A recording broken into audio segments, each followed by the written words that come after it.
राज्यातील काही भागात उष्णतेची लाट आहे, तर सर्वच भागात उन्हाचा चटका वाढलाय। पुढील 3 दिवस राज्यातील तापमानात वाढ होण्याची शक्यता आहे। शनिवारी आणि रविवारी काही ठिकाणी ढगाळ हवामानासह पावसाचा अंदाज देण्यात आलाय।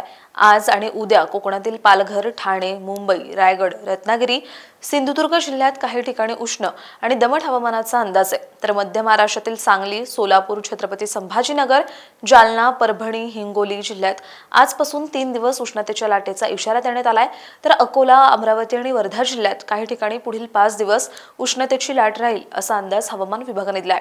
यवतमाळ, जळगाव आणि चंद्रपूर जिल्ह्यात शुक्रवारी आणि शनिवारी, तर नागपूर जिल्ह्यात शनिवारी तसंच बुलढाणा, बीड, सातारा, अहिल्यानगर जिल्ह्यात शुक्रवारी उष्णतेच्या लाटेचा इशारा देण्यात आलाय।